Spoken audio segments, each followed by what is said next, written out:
Hi! இன்னைக்கு நம்ம சூப்பரா அதே சமயத்துல சிம்பிளாவும் பண்ணக்கூடிய புளிக்காய்ச்சல் எப்படி பண்றதுன்னு பார்க்கலாம். Welcome to Akila's cooking station.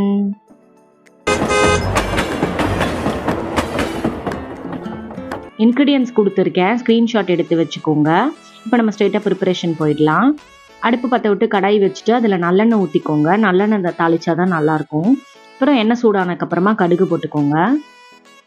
கடுகு பொரிஞ்சதுக்கப்புறமா காஞ்ச மிளகா, அதுக்கப்புறமா கடலைப்பருப்பு, உளுத்தம் பருப்பு அது ரெண்டையும் போட்டுக்கோங்க. போட்டு நல்லா கலந்து விட்டுக்கோங்க.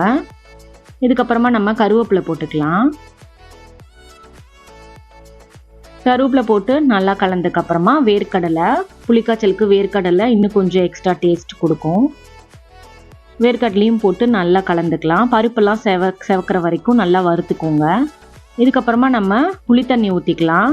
ஒரு நெல்லிக்காய் சைஸ் புளி எடுத்து நான் தண்ணியில் ஊற வச்சு கரைச்சி வச்சுருக்கேன். அதை நல்லா நீர்க்க கரைச்சி நீர் புளியாக தான் ஊற்றணும். கொஞ்சம் தண்ணியும் ஊற்றிக்கலாம். இப்போது நம்ம பெருங்காயம் போட்டுக்கலாம். நான் இன்னைக்கு கட்டி பெருங்காயம் போட்டிருக்கேன். நீங்கள் வேணால் தூள் பெருங்காயம் கூட போட்டுக்கலாம். அதுக்கப்புறமா இந்த புளிக்காய்ச்சலுக்கு தேவையான உப்பு போட்டுக்கோங்க. அதுக்கப்புறமா காரப்பொடி, தனி மிளகாய் தூள் இருக்குல்ல, அதுதான். அது கொஞ்சம் போடுறேன். ஆல்ரெடி நம்ம காஞ்ச மிளகா போட்டிருக்கோம். ஸோ அதுக்கேற்ற மாதிரி டிவைட் பண்ணிக்கோங்க. அப்புறம் மஞ்சள் பொடியும் போட்டுக்கோங்க. இதெல்லாம் போட்டு நல்லா கலந்து விட்டு நல்லா கொதிக்க விடணும்.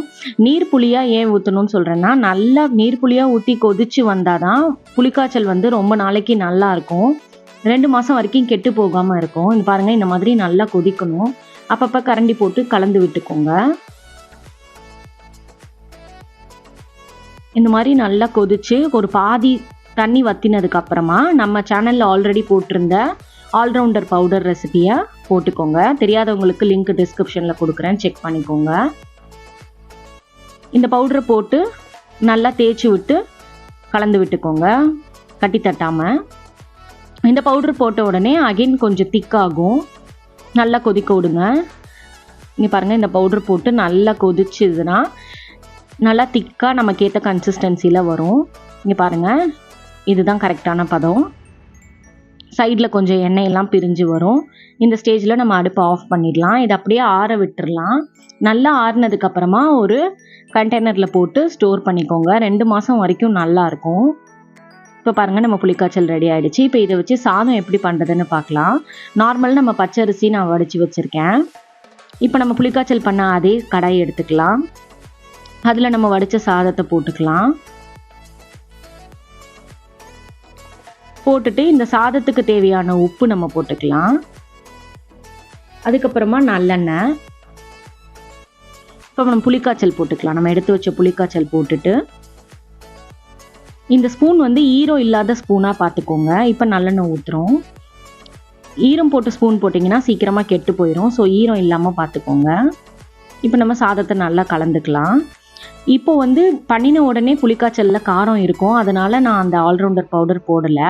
கொஞ்ச நாள் ஆச்சுன்னா அந்த காரம் கம்மியாகும். அப்போ நீங்கள் சாதம் கலக்கும் போதும் அந்த ஆல்ரவுண்டர் பவுடர் போட்டு கலந்தீங்கன்னா அந்த காரம் ஈக்குவல் ஆகிடும். இப்போ பாருங்கள், நல்லா கலந்தாச்சு. இன்றைக்கி நான் லஞ்ச் பாக்ஸ் ரெசிபிக்கு தான் பண்ணியிருக்கேன். காலையிலேயே செஞ்சுட்டு மத்தியானம் சாப்பிடும்போது சாதம் நல்லா ஊறி நல்லா டேஸ்ட்டாக இருக்கும். புளி சாதம், உருளைக்கிழங்கு பொரியல் தொட்டுக்க வச்சுருக்கேன். அவ்வளோதான், நம்மளோட புளி சாதம் ரெடி ஆகிடுச்சு. ட்ரை பண்ணி பார்த்துட்டு எப்படி இருந்துச்சுன்னு கமெண்ட்ஸில் சொல்லுங்கள். மறக்காமல் நம்ம சேனலை சப்ஸ்கிரைப் பண்ணிக்கோங்க. நல்லா சாப்பிடுங்க, நல்லதையே சாப்பிடுங்க. பாய்.